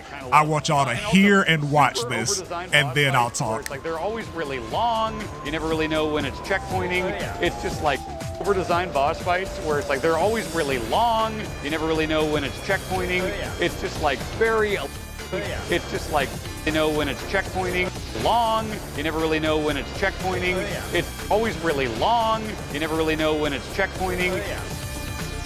You never really know when it's checkpointing, as you show gameplay of Shadow going through a checkpoint. Yeah, that makes sense. There is both a visual and audio cue when you hit a checkpoint. Right? There is visual and a sound plays when you hit a checkpoint. This is what I mean when I say these people do not understand the most basic of concept. These rails are placed here to not only keep you in line with Metal Overlord, but to show you that, hey, this is an obstacle, don't hit these. And then you have a completely different set of lines marked by 2 lampposts on either side that are in your path of motion. Clearly, these are different. Why would the game force you into a kill space? This is not Sonic 2 Mystic Cave when you have the fucking pit of death anymore. This is clearly a marker of some kind. My God, bro. My fucking god. It's just they're basic things, guys. They're really basic things, man. When it's checkpointing, it's just like very elaborate, like expensive seeming, like giant bosses. You know, a lot of like bosses with rails going up and it takes you all the way up to the weak spot. And there's like 90 different phases of the fight, big health bar. Most of these boss fights are 2 to 3 phases, if that. And again, I got y'all. We made Elden Ring Game of the Year, and every boss in that game is 2 phases and is incredibly difficult. This again, we're treating when Sonic does it. When Sonic does it, it's weird and it warrants calling out. But when other games do it, we make them Game of the fucking Year. And I love Elden Ring, but like to say that like the Sonic boss fights are overly produced, expensive, whatever the fuck buzzwords you just said, when games like Elden Ring, Black Myth Wukong, Devil May Cry exist, and like those are some elaborate ass boss fights, is crazy. Bosses with rails going up and it takes you all the way up to the weak spot, and there's like 90 different phases of the fight, big health bar. So it's very, very, this is egregiously Sonic. I will say, to the point of like, where remasters are like a very cool thing. It's kind of neat to at least be like, oh yeah, that Sonic Generations game that like was good is coming back for new platforms. But at least there's a little more. There's like something. The shadow part is like an incentive, but also like playing it was, as you said, it's egregiously Sonic. But this time, a Shadow. And I guess like what Shadow has like a chaos mode. Is that like the chaos control thing where? Chaos mode. Chaos mode. We don't even know the character for the game that we are reviewing. That is the level of video game journalism we are at. And I want to hurt people. Yeah, it kind of seemed like, was it Red Eye or Dead Eye from Red Dead, you know? Yeah, where it's like it kind of stops and you can target a bunch of guys and stuff like that. And there's like a weird manta ray thing, like a dark, I forgot what it's called. Oh, you like surf? Yeah, a lot of surfing and stuff. Yeah, so like you said, you're grinding, you're cool, you're Shadow Sonic, which means like you're like a little bit. Did you just say you're Shadow Sonic? Shadow Sonic, which means like a lot of surfing and stuff. Yeah, so like you said, you're grinding, you're surfing. Cool, you're Shadow Sonic, which means you're Shadow Sonic, bro. I'm done. I'm cooked, bro. This is who did y'all get to review this game? Did y'all like let them gloss the wiki for like 10 minutes before they got in front of the fucking camera, bro? What is this? What is this shit? You're Shadow Sonic, bro. These are 2 completely different fucking characters and have been for 23 years. You're Shadow Sonic. Like Shadow Link. Okay. All right, man. All right. You're cool, you're Shadow Sonic, which means like you're like a little bit cooler and moodier. Oh yeah, so you like surf. Yeah, that's surfers notoriously angsty. Yeah, all the time. That's kind of weird. I did Point Break, you know, exactly. Shooting guns in the air. Yeah. The people that will watch this video and play this game almost assuredly aren't old enough to remember Point Break, you fucking elder millennials. I am a millennial, and even I know that that's a dated reference. Did anybody laugh? Put in the comments if you knew what Point Break was. 2, if you laughed at that joke. Shadow does that in this game. I was gonna say the music in Sonic games are always like a very specific sort of thing and aesthetic, but hearing like new metal Sonic music was like a standout thing. And then when we got into one level, it was like thrash metal, and then I got into another level and it was like funk metal. So it's good to see. I haven't played Shadow Generation, so I can't tell you what types of metal there are. I don't think there's ever really been any metal in the older games. Most of it's like hard rock or punk rock, butt rock. there are some fusion styles. I will say that. I don't think we got anything like metal until Jesus. Yeah, I really don't think we got anything metal until like fucking Frontiers, because everything else is just like an offshoot of like punk rock or hard rock, just shit like that. There's been EDM tracks, and I know that's a blanket statement, so I'm gonna take this time to shit on Prim. There's like EDM, there's been different types of like house music, dance music, techno, like that's been all over this franchise. And like I don't think there's any thrash. I don't think there's a single song that I would consider thrash music in this franchise. Like, have y'all heard thrash metal? Like go Google, not even Google, go to YouTube and like just search up thrash bands like that. I don't think that music has been present in this franchise. I could be wrong. I've listened to a lot of game OSTs, but I don't think those are some genres that this franchise has delved into. And there's jungle in this franchise and D&B, but thrash metal, I don't know, man. It's like, I don't know. Listerine Total Care goes beyond just freshening breath with a multi-action formula for total mouth care. Yeah, at one point you took a headset off. You're like, "Is this Dave Mustaine?" I was like, "This is Megadeth." And I was like, it's just rust in peace. The Yeah, entire I was like, I soundtrack, turned like the video game music off and turned the music off. I was like, I need to clarify. I was like, is this what Megadeth's doing these days? Sonic music is, I put it in the same category as like wrestling music, of like songs you would never listen to independently, or you would think they were absolutely terrible if it just came on the radio. But don't piss me off. Don't piss me off, bro. Do not piss me off, man. This has got to be like, I think that's like one of the worst takes I've heard about Sonic music. Like, especially given like the games we've gotten in recent years, like with the Frontiers is always going to be at the front of that. But like Forces, as mid of a game as it was, has very varied musical stylings, and most of those songs are good. Most fans listen to those songs outside of playing the game, bro. Like that's an incredibly disconnected take.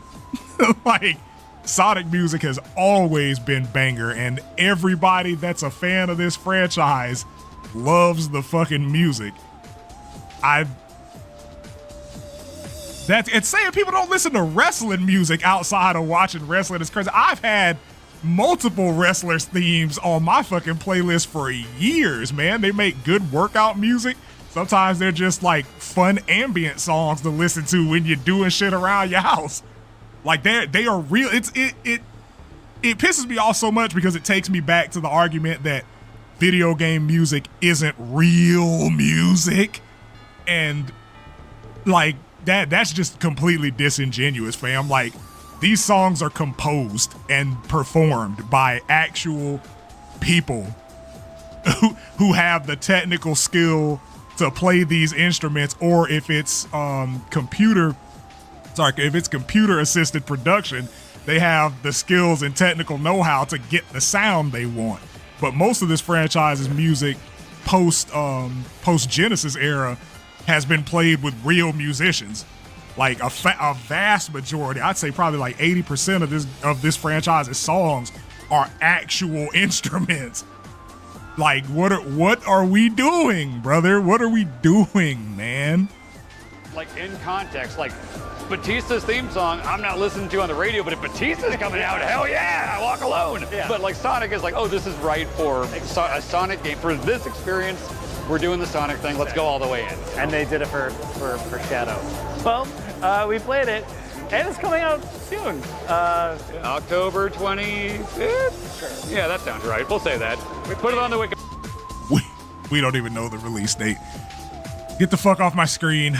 Subscribe to the channel, man. Appreciate y'all being here. Let's run it up. Let's run this fucking video up, bro. I hate video game journalism in the modern era so much. I absolutely abhor modern day video game journalism, and that is a sentiment that I've had since like 2007. and it's not going anywhere. Like, just if you're gonna have people review the games, get people that like understand at the very least the titular fucking character. This man got called Shadow Sonic, bro. I'm about to crash out. All right, yeah, it was a pretty good review. Yeah, if I was not sick, I would probably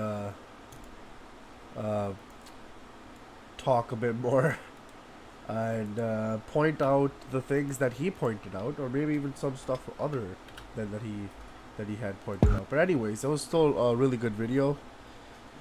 Where are we? Gurge too sick to be angry, exactly, bro. I am genuinely just too sick to be angry right now.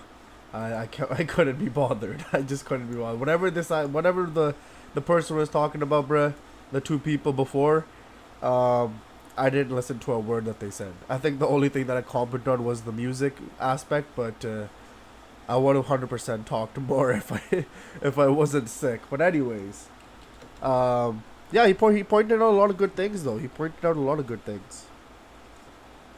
Yeah, so it was good. It was good. Sonic, Tails, Knuckles, and Shadow react to Sonic 3 movie trailer. Let's check this out. Man, it sure is boring around here. Super boring. Weren't we literally just in the gaming room a few seconds ago, though? I'm mainly talking about how the wait for new Sonic content's been longer than the length of Egghead's long-ass nose. Oh yeah, facts on that. Well, at least Sonic X Shadow is in 2 months or so. Exactly! That's like ages of waiting and more fucking waiting. We need something now. I'm with you on that, little bro.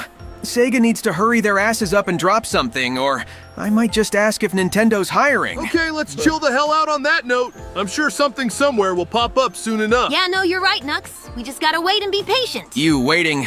Whatever, I guess something's bound to show up soon.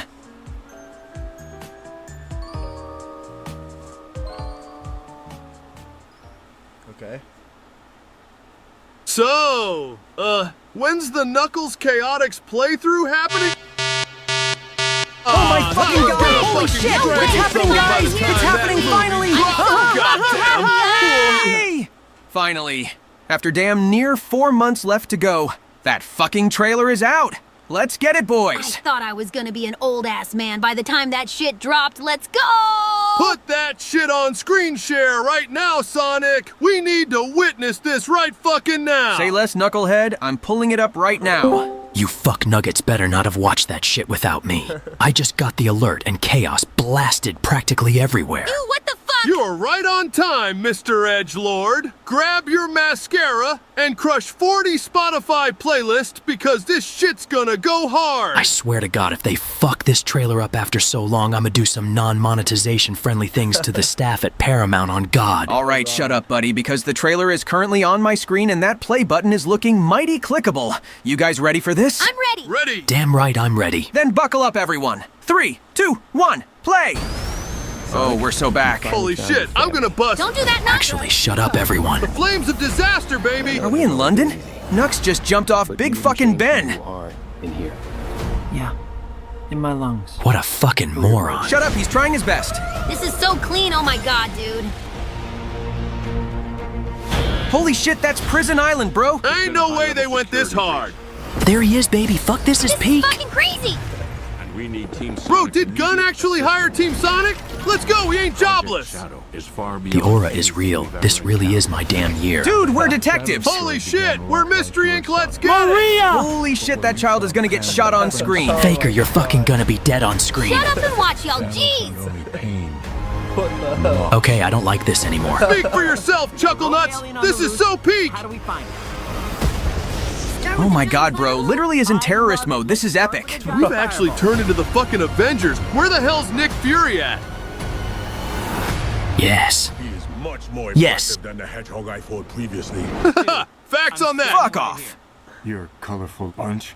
Holy shit, Keanu the Goat. Actually, Sonic, I would like to fight. Hell yeah, fuck him up, movie me. Let's get it. Boy, ain't no way.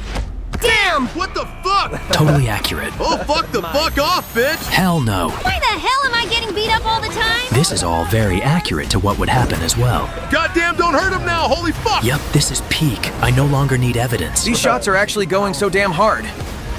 Holy shit, he did the thing. He did the funny kick. Peak. Is that a black hole? I can outrun that shit.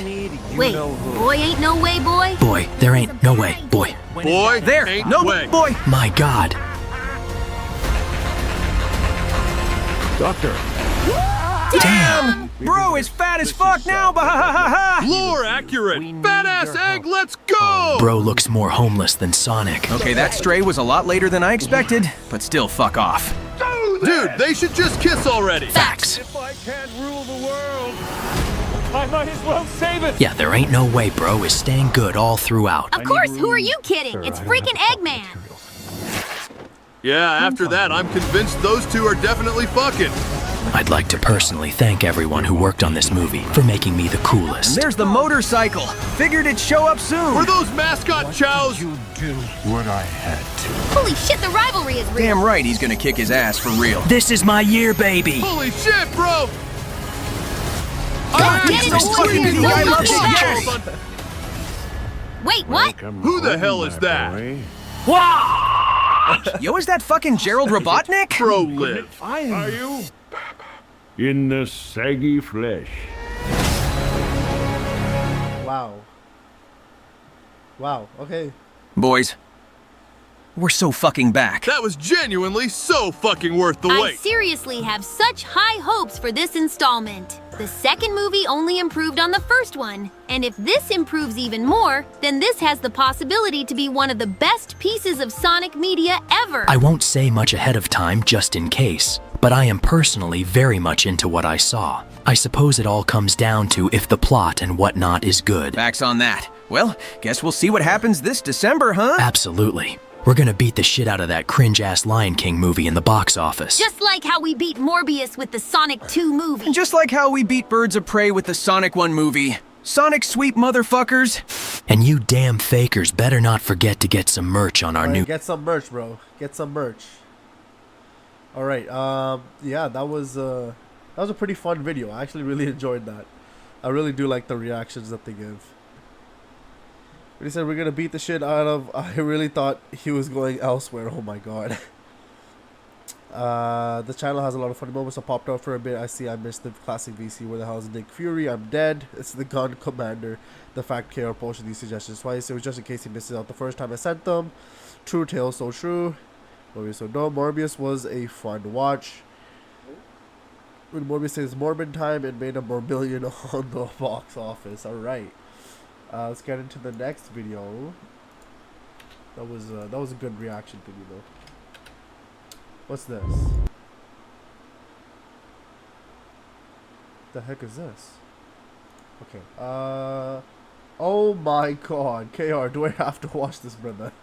It's a 36-minute video, bro. Oh my god. Oh god. Okay. Sean did earlier, as he said earlier, it's all over the screen. Pretty sure he wasn't even home then. Yes, I don't know if he was in public transport or what. Don't do it. Please watch. It's funny. Bro, we can just watch it like the first thing next stream, bro. I'm trying to go eat some food, bro. I need some energy. I'm about to collapse, bro. I'm about to collapse. Anyways, let's see. What's this? Okay, we have that, and then we have this. Okay.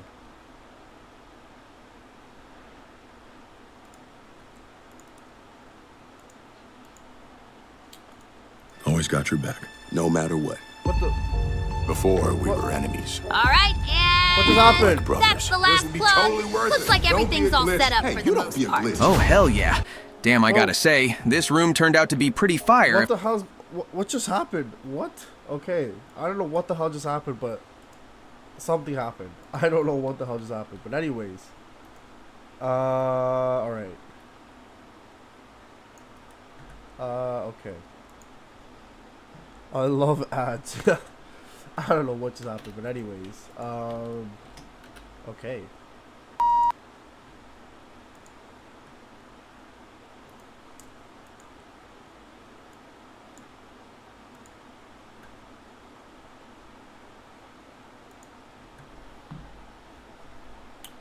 Yes.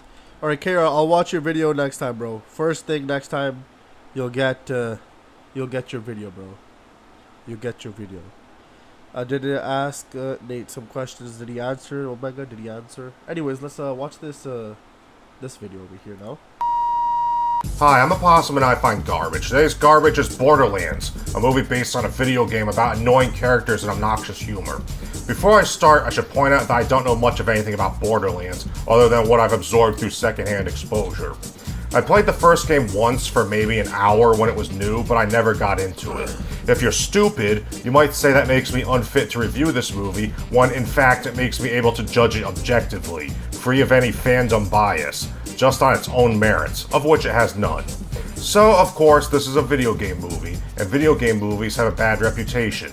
But why? Why is it apparently so hard to adapt a video game into a movie? Well, aside from the fact that most of them are cheap cash grabs made by people who don't care about the source material, most video games are built around a central gameplay mechanic. These mechanics don't naturally lend themselves to storytelling. Some are more flexible than others, of course, like Sonic the Hedgehog.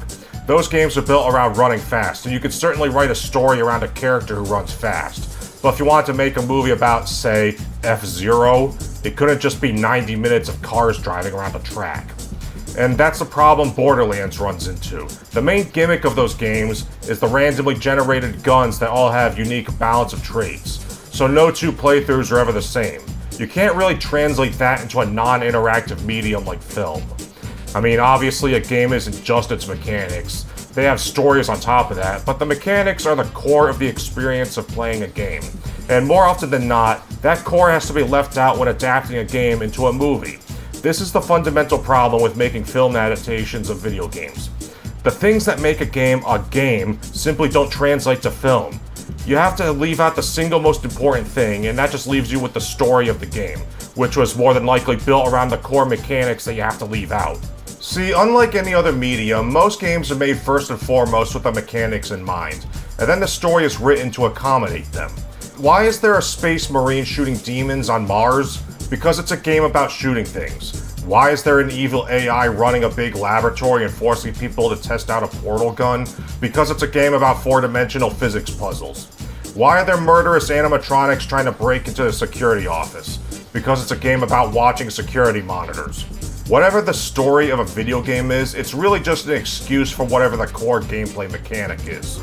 There are exceptions, of course, like story-based games where they started with a story and then just tacked on generic third-person shooter mechanics to justify it being a video game when it probably would have been better off as a movie or a TV show to begin with. But the vast majority of games start with the mechanics, and whatever story they have is written around them.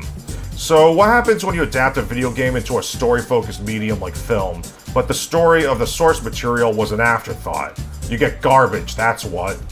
Now, I don't know what the story of Borderlands the video game is, so I looked up some guy's summary on Reddit and got bored and stopped reading a third of the way through.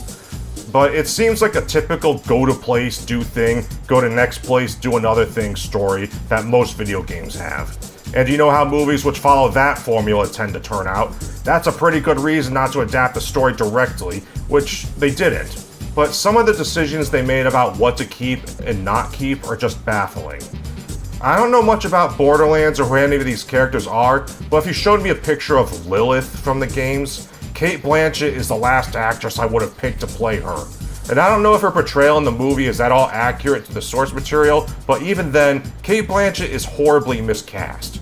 She's the type of actress you get to play a queen or a teacher, not a wannabe Star-Lord-like, snarky action hero. It's time for a change in this country, my friends. A real change. Bro, why the hell is there politics on my damn channel, brother? Why? I didn't ask for this. I didn't ask for this, bro. I didn't ask for this. Get out of my face, bro. Oh my god. Oh, nice. And now there's a COD, I think. Is this COD 4 or some shit? What it is? I don't even know what COD it is now. Isn't it COD 6 or something now? I think it's COD 6. I don't know what this is, but anyways, it's something like that. Speaking of Star-Lord, this movie wants to be like Guardians of the Galaxy, but it has a fraction of the personality. And no, annoying is not a personality. In most movies about a ragtag team of misfits getting together to go on an adventure, the characters will have some sort of chemistry with each other. The characters in this movie don't. They all just kind of hate each other, which sounds like it could be a good formula for comedy, but they don't play off each other very well. One of them, a CGI robot named Claptrap, voiced by Jack Black, never does anything useful and is just along for the ride. The other characters don't even respond to anything he says half the time, which makes me wonder if any of his dialogue was actually scripted, or if Jack Black just improvised everything he said while he was in the recording booth. It could go either way, because the writing is credited to some guy named Joe Crombie, which is a fake name because the guy who wrote it was pissed off that Eli Roth came in and ruined everything he wrote, and he didn't want his name on it. When the writer of your movie doesn't want credit, maybe that should give you some pause for thought. On the subject of Claptrap, he's the most annoying character in any movie ever. He seriously never shuts up.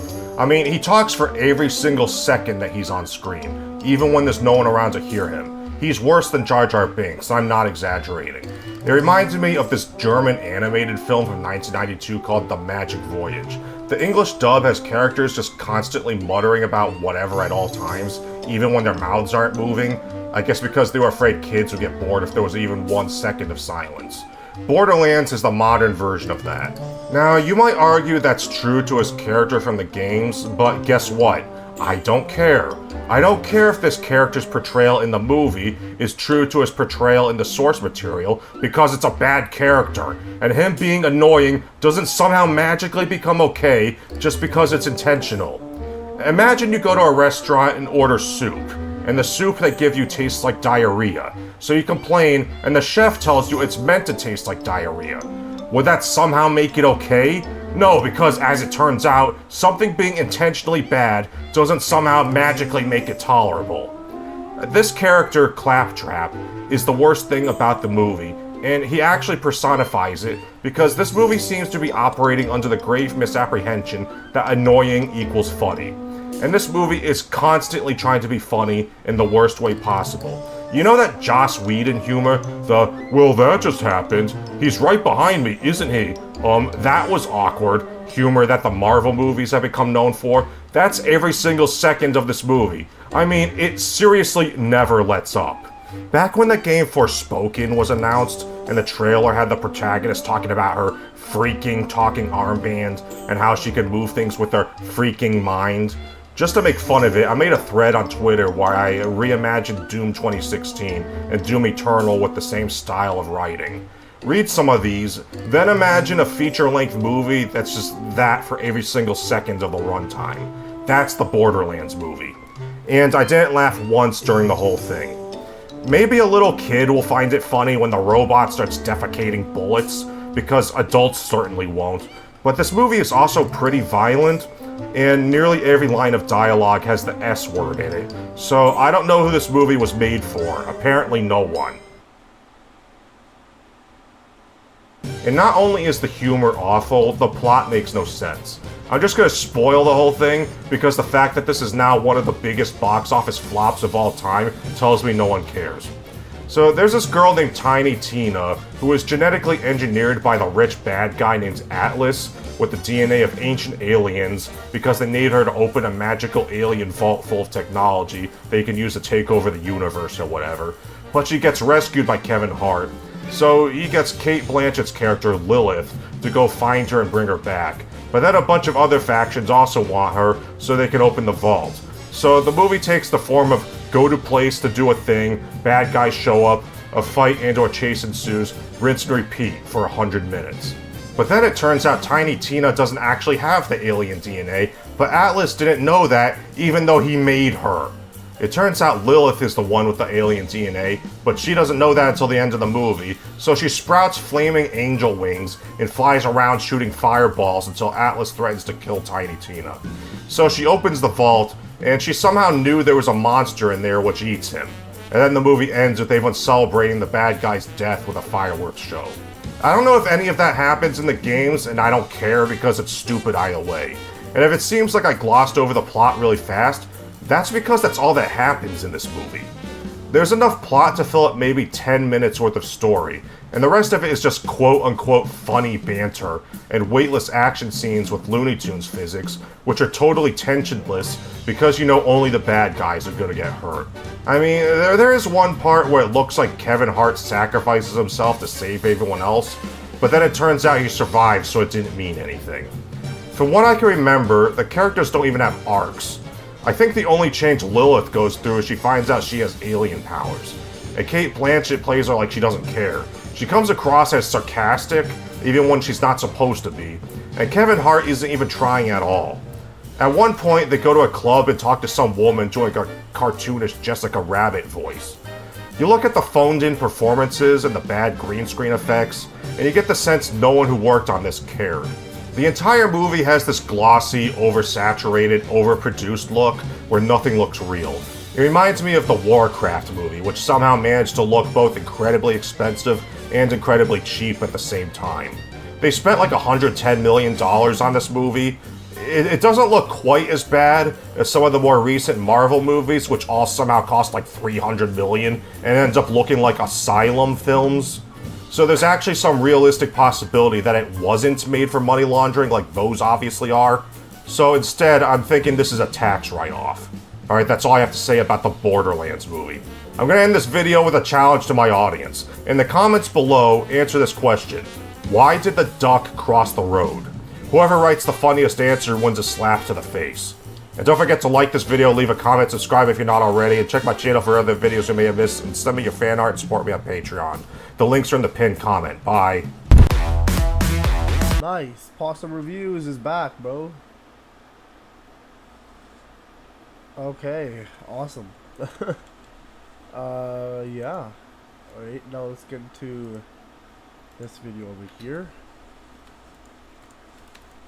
Okay, let's see here. I think this is Cheese's video, if I'm not mistaken. How pausing broke Sonic 2 speedruns. Okay.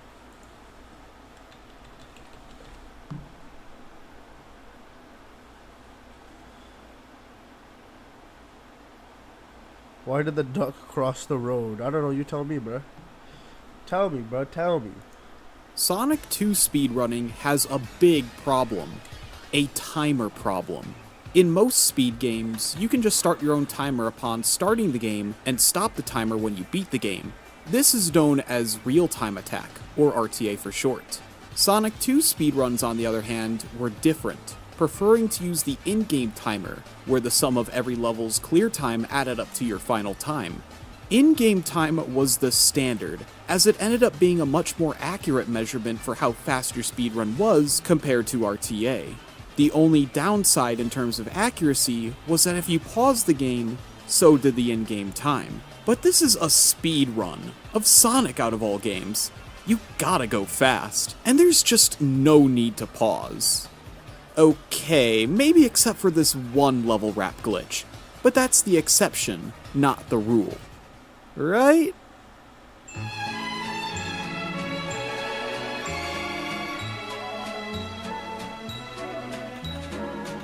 Before I get into this whole pausing fiasco, we need to first bring up why Sonic 2 speedrunners used in-game time over RTA. Time bonuses. The faster you beat a stage based on the in-game timer, the greater the time bonus is. The real kicker, however, is that when this, along with the ring bonus, scroll down to 0 as it's added to your score.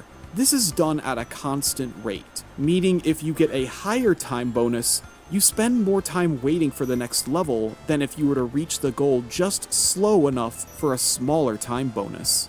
This means that it's possible to save time in RTA by purposely slowing down. Not only that, but if you earn a combined 10,000 points from time and ring bonuses, you lose an additional 2 seconds from earning a continue. Since many of these levels are beaten within 44 in-game seconds, this happens constantly. This is pretty counterintuitive to the spirit of speedrunning, so sticking to in-game time made the most logical sense. That is, of course, until runners began to abuse pause buffering. What the dog doing?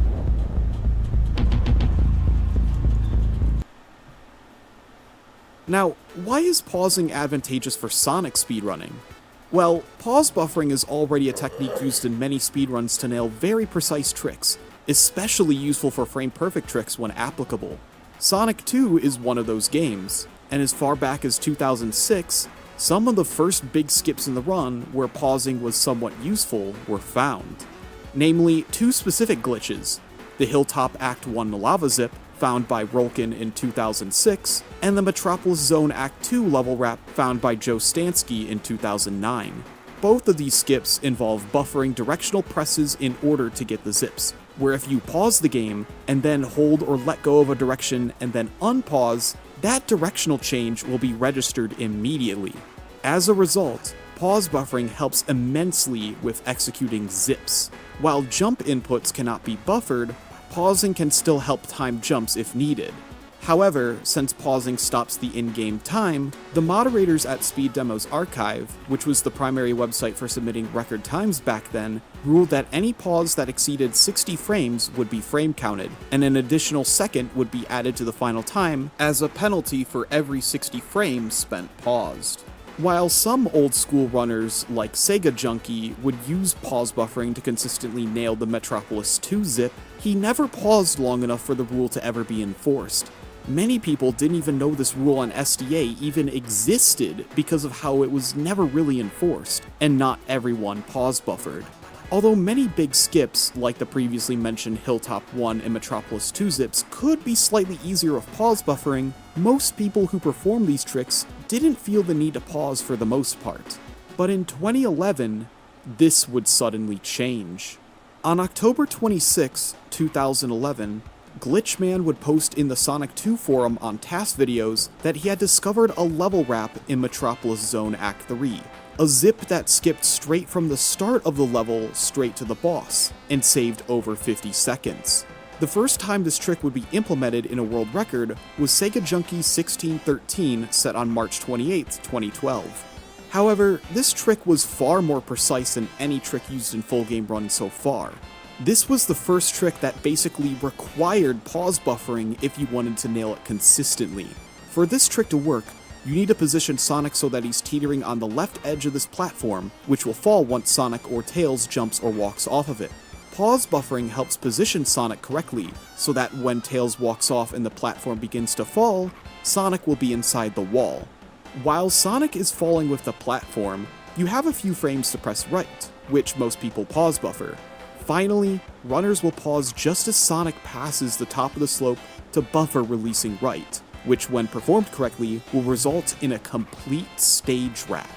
The implementation of the Metropolis 3 level wrap would be the first time pause buffering would become widely used in Sonic 2 speedruns, but it would be the only trick to take advantage of pausing due to its difficulty, at least for a while.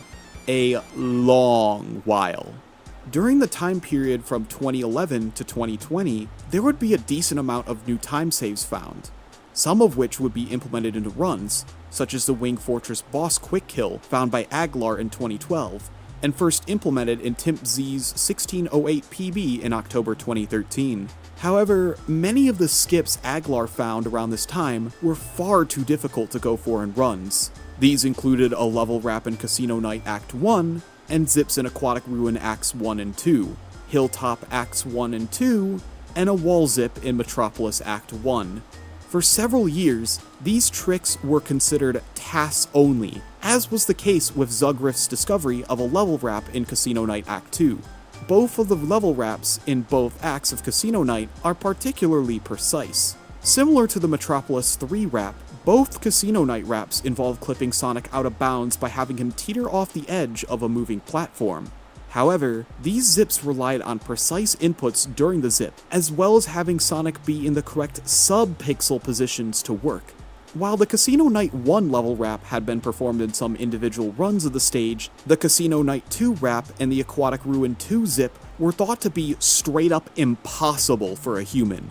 Even a relatively easier looking trick, like the Chemical Plant 1 level wrap discovered by TNT in 2013, was not worth using for full game runs, due to its ridiculous difficulty and precision relative to how little in-game time it saves. These tricks were not viable for full game runs. This attitude persisted for a very long time. Of course, a very long time is not forever, and eventually, all of these tricks that were thought to be tasks only would be used in world record runs, with the use of, you guessed it, pausing. It first started in 2020, when new tricks such as the extended lava zip in Hilltop Act 1 began to see use, as well as pause buffered setups for the monitor zip in Hilltop 2 and Metropolis Act 1 screen wrap, both found by Summer Hayes and Joey Baby 69. In addition, runners were now pausing much more frequently in order to consistently nail tight jumps from a spin dash, as well as making already established tricks like the Wing Fortress glitch boss kill much more consistent. There was no penalty, as these pauses were very brief. A run, however, would be invalidated if a pause exceeded 20 seconds, but this was just to make sure runners wouldn't abuse pausing to take an unnecessary break mid-run. Thankfully, this rule rarely needed to be enforced. However, the floodgates for pausing were now wide open, and a revolution was about to take place. One that would change the game forever. On March 18th, 2021, a segmented speedrun of Sonic 2 would be uploaded to YouTube, splicing together the best segments performed by 5 runners, including Shore, Eandis, Daniel Hall, and Egotistical. This segmented run included all of the fastest tricks a human could possibly perform, no matter if they were currently too difficult to include in full game runs. The final in-game time was a stunning 12:40, over a minute faster than the current single segment record. This would be a massive turning point in the community, as this segmented run included a trick that was really thought to be task only in every sense of the word. The task zip in Hilltop Act 1. This zip saves 5 seconds over the extended zip Joey found the year earlier, but is much harder, requiring you to release a frame-perfect spin dash for the zip, then start holding left within one of 3 frames, and then you have to frame-perfectly release left, but that frame depends on which of the 3 frames you started holding left, and depending on the situation, you may have to time a jump to get over the ceiling within a 2-frame window. Needless to say, this was very impressive, and absolutely required pause buffering if you wanted to perform the task zip somewhat consistently. These dynamic setups also applied to other task-only tricks that would soon find their way in the run. This task revolution was made possible thanks to speedrunners Summer Hayes, Hachi, Shore, Zaxxon, Daniel Hall, Joey Baby 69, Eandis, and of course, pausing. These runners were able to come up with viable setups for tricks thanks to pause buffering. What was previously reserved for only one trick in the run was now about to become a staple for Sonic 2 speedrunning. For the Casino Night 1 and 2 level wraps, the Chemical Plant 1 level wrap, as well as smaller zips in Aquatic Ruin Act 2 and Chemical Plant Act 2. Pause buffering and the task revolution eventually led to Eandis bringing the record below 13 minutes on November 11th, 2022. The final in-game minute barrier that will ever be broken. Over the next year, the pausing meta would continue to advance. However, a big discrepancy was becoming apparent.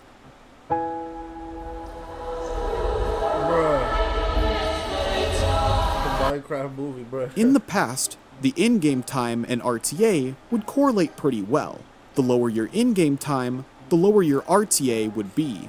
But as people continue to implement more pause buffers for these tricks, that would no longer be the case. While big level wraps, even when buffered, save both in-game time and real time, while on the other hand, buffering smaller zips primarily saved in-game time, but not necessarily real time. As such, top times on the leaderboard, which is primarily sorted by in-game time, fluctuated wildly on the RTA side. Here on the leaderboard, we can see that while Eandis has world record, he is 29 seconds slower RTA than Joey in second place. In addition, we see Mr. Escatit in third place with the slowest RTA within the top 13.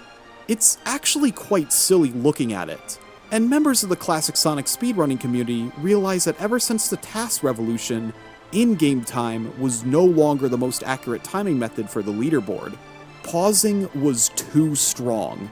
there was basically no penalty for doing so, and it was abused in nearly every zone of the run. From the difficult screen wraps and zips, to just some really tight jumps. Something had to change. On April 14th, 2024, the Sonic 2 community opened up a poll regarding the timing method. There were two options: keep in-game time as the primary timing method, or switch to using RTA minus TBC.